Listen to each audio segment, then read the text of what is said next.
A palavra do Senhor se encontra em 1 Coríntios, capítulo 11, versículo 23 em diante.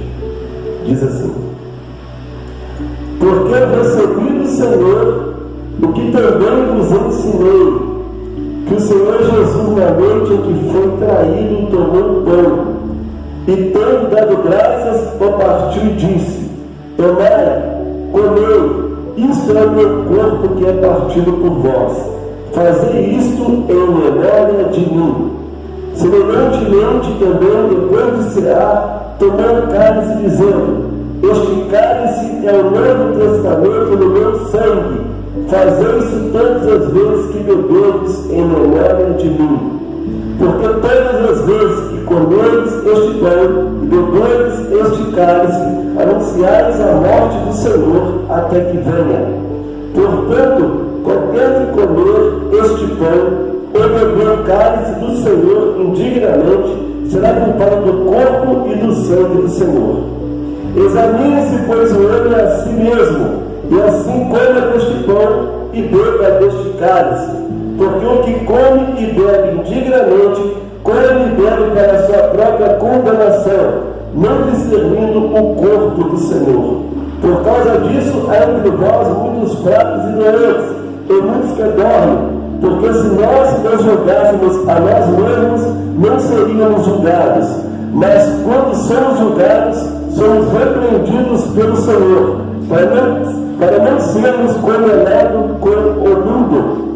Portanto, meus irmãos, quando vos ajunteis para comer, esperais uns pelos outros. Mas se alguém tiver fome, coma em casa, para que não vos ajunteis para condenação. Diga assim: Senhor, fala comigo. Senhor, fala com o pastor. Senhor, fala conosco. Senhor, fala com nossos inscritos. Senhor, fala com todos que vão receber essa mensagem compartilhada. Em nome de Jesus. Amém. Podemos assentar em nome de Jesus. Aleluia. Irmãos, nós vamos trazer uma breve reflexão.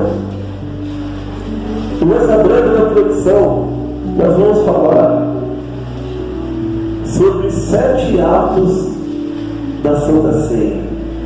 7 atos importantes da Santa Ceia. Então eu creio que essa reflexão deve durar uns 15 minutos para nós podermos ministrarmos a Santa Ceia. Amém? O primeiro ato da Santa Ceia é nós entendermos o que é a Santa Ceia. É importante todo crente, todo cristão entender o primeiro ato da Santa Ceia. A Santa Ceia, ela é uma ordenança de Jesus. Diga, uma ordenança de Jesus. O próprio Jesus ordenou que a Santa Ceia acontecesse para trazer em memória a sua crucificação, morte e ressurreição. Isso é uma ordenança de Jesus, deve acontecer até que ele volte. Diga, até que ele volte. Então, a Santa Ceia é uma invenção do pastor, ela não é uma invenção da igreja, ela não é uma invenção do homem, mas ela é uma ordenança do nosso Senhor e Salvador Jesus Cristo, e deve acontecer até que ele venha. Quem está entendendo da glória de Deus? Aleluia. Você está aqui esta noite sob ordenança de Jesus. Você está aqui essa noite sob ordenança do nosso Senhor e Salvador Jesus Cristo. E nós somos gratos ao Senhor Jesus, porque Ele nos escolheu para estar aqui essa noite. Em João 15,16 diz assim: escolheste vós a mim, mas eu vos escolhi, isso o próprio Jesus falando, para que vós e deis fruto, e o vosso fruto permaneça, a fim de que tudo quanto pedides ao Pai, em meu nome, ou seja, no nome de Jesus, Ele vos conceda. Aleluia! Então, essa noite nós estamos aqui cumprindo uma ordem de Jesus na nossa 96ª Santa Ceia. E glorifica a Deus porque Ele te escolheu. Glorifica a Deus porque Ele te escolheu para estar aqui, cumprindo essa ordenança e dando fruto. Fruto de quê? Fruto de arrependimento. Aleluia. O segundo ato da Santa Ceia que nós queremos falar aqui nessa noite é trazer em memória a morte, a crucificação e a ressurreição de Jesus Cristo. Trazer em memória, irmãos, é nos colocarmos no lugar de Jesus. E quando nós nos colocamos no lugar de Jesus, irmãos, é ter um coração sensível para poder sentir de uma forma grata e amorosa tudo que Ele fez por nós. É como se nós estivéssemos lá, trazer memória aqui. Esse ato de trazer memória é como se nós estivéssemos lá. É como se nós nos transportássemos para o dia da crucificação de Jesus. Tem gente, irmãos, que nem sabe o que está fazendo na Santa Ceia. Tem gente que nem sabe a importância desse ato de trazer em memória tudo que Ele passou no meu lugar e no seu lugar. E nós podemos trazer aqui em memória algumas coisas. Por exemplo, quando Jesus foi preso, Jesus foi traído pelo seu próprio discípulo, chamado Judas Iscariote. Judas Iscariote, para quem não sabe, era parente de Jesus. Ele tinha um grau de parentesco de Jesus. Eles eram da mesma tribo, da mesma linhagem. Judas, parente de Jesus, próximo de Jesus, além de ser discípulo, obreiro do ministério de Jesus, pois ele era tesoureiro, e ele traiu Jesus. Irmãos, imagina só a dor que Jesus sentiu no ato daquela traição, quando ele viu o seu parente, o seu discípulo, o seu obreiro traindo ele. Judas vendeu Jesus por 30 moedas de prata, como se fosse hoje um salário e meio, 2 salários. Por tão pouco, Judas vendeu Jesus, porque deixou de acreditar que Jesus era o Salvador. E Judas, ele leva os soldados romanos até Jesus, traz Jesus com um beijo no rosto. E quando ele chega, Jesus fala: meu amigo. Jesus, ele não mudou o seu caráter. Mesmo sabendo a traição de Judas, Jesus permaneceu amigo de Judas. Jesus disse: meu amigo. E Judas traz Jesus com um beijo. Você pode sentir essa dor? Você pode trazer em memória isso aí agora no seu coração e sentir essa dor, a dor do beijo da traição. É como um esposo que diz que ama a esposa, dá um beijo de amor na esposa, depois vai na rua, os braços da morte, depois vai para a rua trair a esposa. E a esposa descobre isso. Quem pode imaginar a dor de uma mulher traída ou a dor de um homem traído? Quem pode imaginar a dor que Jesus sentiu? Traz em memória, irmãos, a dor que Jesus sentiu na hora que ele recebeu o beijo da traição. E agora Jesus é preso. E ele é despido. Jesus é colocado nu. O Rei dos Reis, o Senhor dos Senhores, tem a sua intimidade exposta. Exposta. Jesus é colocado totalmente nu.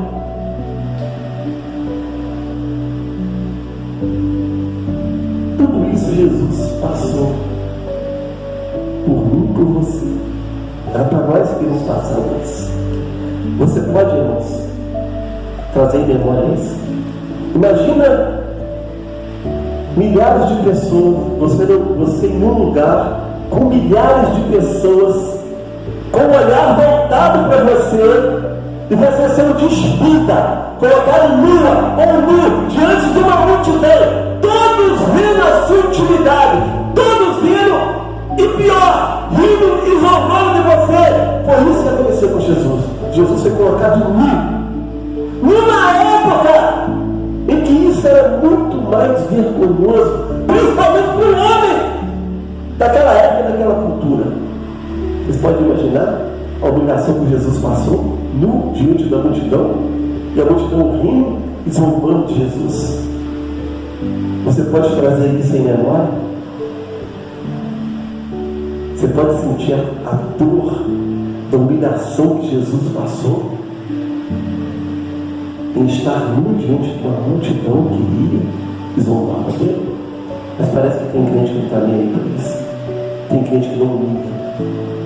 Tem crente que não consegue ser sensível. Tem crente de coração. Tem crente que parece que no lugar do coração tem uma pedra de gelo. E não consegue trazer em memória e chorar. Chorar. Jesus agora, ele é chicoteado. Jesus levou 39 chicotadas. Mas eu sempre lembro que cada chicotada correspondia a 12. Porque na ponta do chicote tinha 12 pontas, chamada unha de gato, que tinha pedaços de ossos ou pedaços de ferro na ponta.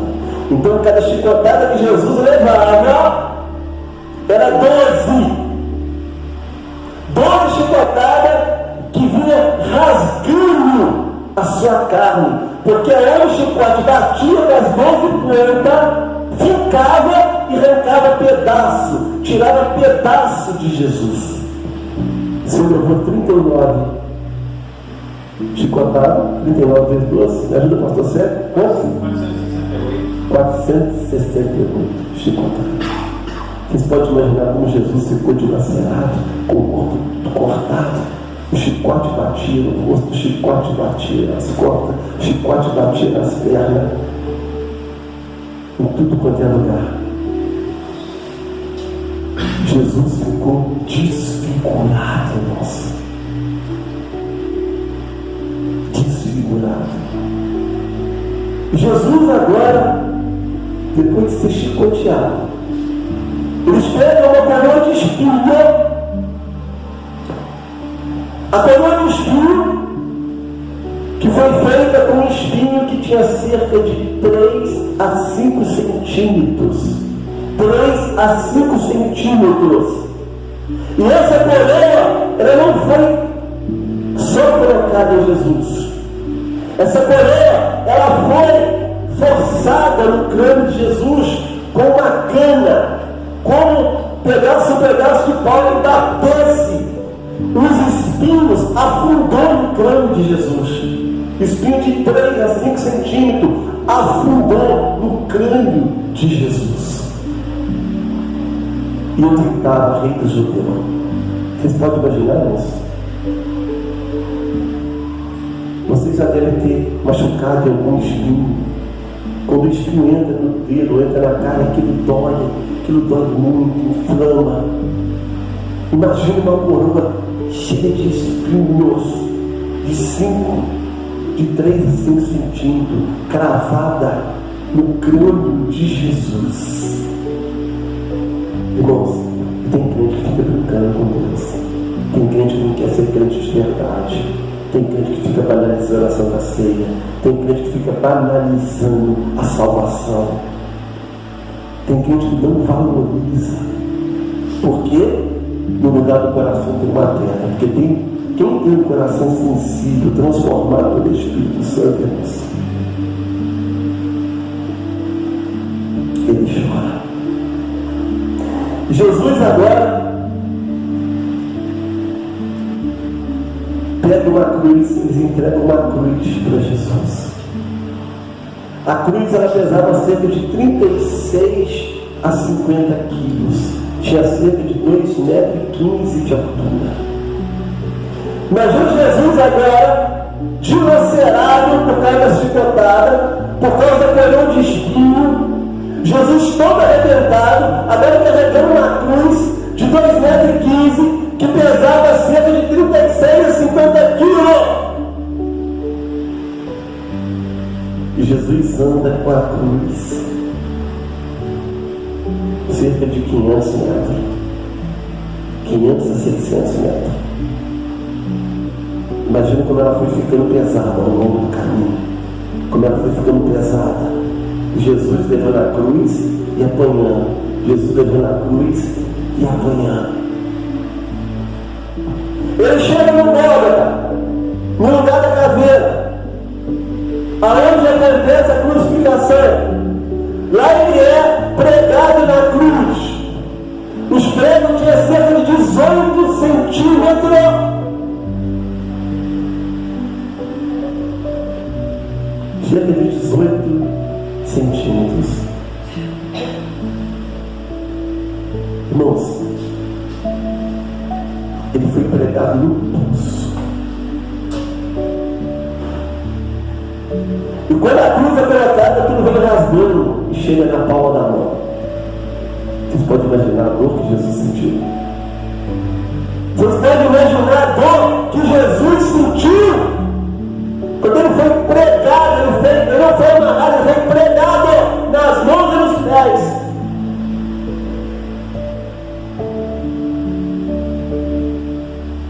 Diga, o segundo ato da Santa Ceia é trazer em memória o sacrifício, a morte e a ressurreição de Cristo. Jesus, após todo aquele sofrimento, um soldado crava uma lança no lado de Jesus. Crava uma lança. Imagina, irmãos, alguém te dá uma facada no ventre, alguém te dá uma facada na barriga. Um soldado atravessa o lado de Jesus com uma lança. Imagina a dor, a agonia. Jesus teve sede, deram vinagre para ele beber. Imagina você com muita sede, depois de muito sofrimento. Você espera tomar um pouco de água, a pessoa te dá vinagre para tomar. Jesus, no momento da crucificação, ele contempla cada um de nós e ele dá um grito dizendo: está consumado, está pago, o preço está pago. Glória a Deus. O preço, o pastor José, o pastor Célio, o cooperador Gélio, presbítero Antônio, ministro Vanusa, ministro José, ministra Crislane, para todos os que creem, Jesus disse: está consumado, o preço está pago. Creia em mim, salvarei tu e a tua casa.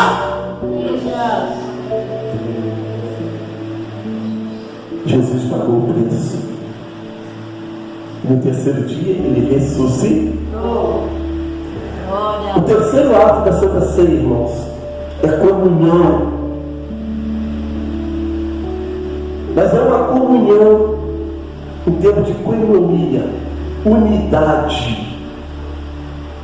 Diga comunhão, coinonia, unidade. É o corpo de Cristo ser um. É nós amarmos um ao outro de verdade. Nós nos preocuparmos um com o outro de verdade. Nós temos que ter amor um pelo outro de verdade, irmãos. Amor na igreja não é sentimento. Amor na igreja não é uma coisa que você escolhe. Amor na igreja é uma ordem de Jesus. Nos 10 mandamentos que ele deu. Amor na Bíblia não é escolha. Amor na Bíblia não é sentimento. Amor na Bíblia é ordenança. Amar a Deus sobre todas as coisas. E ao próximo como assim? Se você não amar, você não entra no céu. Se você não amar o seu irmão, você não é um membro da igreja de verdade. Se você não tem um amor pelo ministério, você não é um membro de verdade. Se você não se preocupa com a igreja, você não é um membro de verdade. Se você não ama o seu próximo, você não é um crente de verdade. Nós estamos aqui em comunhão, em unidade no corpo de Cristo. É importante entender isso, irmão. Porque nos dias de hoje está faltando o quê? Unidade na igreja. Está faltando coinonia na igreja. Está faltando comunhão na igreja. Ninguém está nem para nada. Muitos não estão nem aí para nada. Os problemas da igreja, os problemas do ministério, para que um ou outro está passando. Está cada um vivendo a sua vidinha. Mas diga, comunhão é unidade. É unidade. Unidade, seu corpo de Cristo de verdade. Aleluia. Porque irmão, tem gente que ele está na igreja e não está. Só tem uma credencial, mais nada. Credencial não vale nada, irmão. Credencial, isso daí é jurídico. Só para você provar que você é membro da denominação A, da denominação B. Mas o que faz de você um membro é quando você tem uma comunhão, uma unidade verdadeira com o corpo de Cristo. Você tem que se preocupar com a igreja, tem que se preocupar com o ministério. Aleluia. O quarto ato da Santa Ceia, irmãos, é a nova aliança com Cristo. É entender que nós fazemos parte da nova aliança através de Cristo. Deus fez muitas alianças no passado, com Abraão, com Isaac, Jacó, Moisés, e aí vai. Mas agora Deus fez uma aliança eterna através de Jesus Cristo, através do sacrifício de Jesus, da morte de Jesus, da ressurreição de Jesus. Deus fez uma aliança, uma nova aliança com todo aquele que crê em Jesus Cristo. Nós fazemos parte da nova aliança. E estamos aqui na Santa Ceia a entender isso. Estamos aqui na Santa Ceia trazendo em memória o sacrifício de Cristo, a entender que nós fazemos parte da nova aliança. Nós cremos em nosso Senhor Jesus Cristo como o único e suficiente Salvador. E na Santa Ceia você entende que Jesus, além de ser o seu Salvador, Ele é o seu Senhor. Porque tem gente que só quer o Salvador, não quer o Senhor. Eu quero ser salvo, eu não quero que o Senhor mande na minha vida. Eu quero ser salvo, eu não quero que o Senhor comanda a minha vida. A Santa Ceia te faz entender, através da nova aliança em Cristo, que Ele é seu Salvador e seu Senhor. Então, como é que ninguém manda na sua vida? Como é que você fala, ninguém manda na minha vida? quinto ato da Santa Ceia é anunciar porque Jesus morreu. É nós anunciarmos a morte de Cristo até que Ele venha, ou seja, até o dia do arrebatamento. Até o dia do arrebatamento, essa é a missão da igreja: anunciar a morte e a ressurreição de Jesus até que Ele venha, até que aconteça o arrebatamento. Infelizmente, nós estamos vivendo dias que existe crente que não crê no arrebatamento. Existe crente que não crê que Jesus vai voltar. Existe crente que nem espera o arrebatamento. Existe crente que nem espera a volta de Cristo. E não ora por isso. Porque são crentes materialistas, presos na terra, com os pés fincados na terra. Mas nós, aleluia, que estamos na nova aliança, nós que participamos da Santa Ceia de forma genuína, nós acreditamos plenamente, firmemente, que Jesus vai voltar e arrebatar a igreja. E nós sentimos que esse dia se aproxima pelos sinais que está acontecendo, tanto no mundo espiritual quanto no mundo físico. Aleluia. O Rei Jesus voltará. Diga, o Rei Jesus voltará. Nós temos que anunciar isso até que Ele venha, até que esse momento aconteça. Nós temos que falar firmemente, com fé e acreditando verdadeiramente. Porque tem gente que não acredita. Tem crente que já deixou de ser crente há muito tempo. O sexto ato da Santa Ceia é fazer um autoexame, o conserto pessoal. Eu não tenho que avaliar a vida do irmão que vai tomar a Santa Ceia. Eu não tenho que avaliar a vida da irmã que vai tomar a Santa Ceia. Eu só posso avaliar eu mesmo.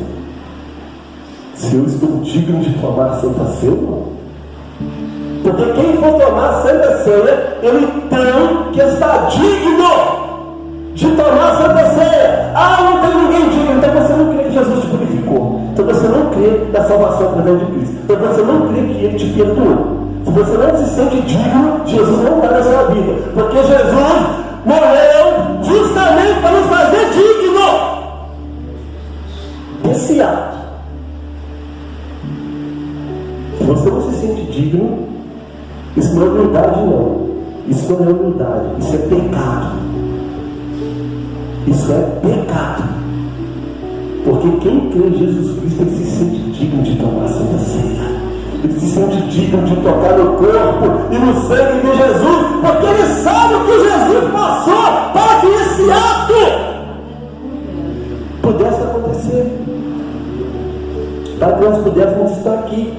Então você tem que fazer um autoexame. Não olha para a vida do irmão e da irmã, olha para dentro de você. O que você precisa fazer? O autoexame serve para quê? Para identificar o pecado e se arrepender dele e deixar ele. Porque arrepender é deixar o pecado. Se a pessoa pede perdão e continua pecando, ele não se arrependeu. Se a pessoa pede perdão e permanece no erro, ele não se arrependeu. Não foi fruto de arrependimento, foi remorso ou qualquer outra coisa, não foi arrependimento. O fruto produzido pelo Espírito Santo, arrependimento produzido pelo Espírito Santo, faz com que a pessoa deixe o pecado e passe o quê? Agradar a Jesus. Então, o sexto ato da Santa Ceia é fazer um autoexame, um concerto pessoal com Jesus e participar da ceia. O sétimo ato da Santa Ceia, irmãos, é para entender para quem é a Santa Ceia. Quem pode tomar a Santa Ceia? Quem se arrepende dos seus pecados, pede perdão a Deus e deixa o pecado. A Santa Ceia são para os arrependidos. aqueles que verdadeiramente se arrependem. A Santa Ceia não é só para você marcar no seu calendário. Eu já tomei 500 Santa Ceia. Não. A Santa Ceia é para você selar no seu coração o arrependimento. Oh, aleluia! Selar o arrependimento, deixar o pecado e ter uma vida em comunhão com Jesus Cristo. Porque aqueles que conhecem Jesus, eles não permanecem no pecado. Eles se arrependem e deixam. Eles se arrependem e deixam. Eles se arrependem e deixam. Quem permanece em nós, ele não entregou a vida para Jesus de verdade. Porque quem entrega a vida para Jesus de verdade, a primeira coisa que acontece é o arrependimento. Porque o sacrifício de Jesus Cristo provoca arrependimento. O que Jesus passou é tão forte que provoca arrependimento no nosso coração, na nossa vida. A gente se arrepende e pede perdão. Quem tem entendendo agora a Deus? Glória a Deus. Então diga comigo, 7 atos da Santa Ceia. Primeiro, é uma ordenança de Jesus. Ordenança de Jesus. Diga segundo, trazendo memória a morte, a crucificação e a ressurreição de Jesus. Diga terceiro, comunhão, economia, unidade. E quarto ato, a nova aliança com Cristo. A nova aliança com Cristo. Diga quinto, anunciar por que Jesus morreu. Porque Jesus Até que ele venha. até que ele Diga arrebatamento. arrebatamento. Sexto ato, o autoexame, um concerto pessoal com Jesus.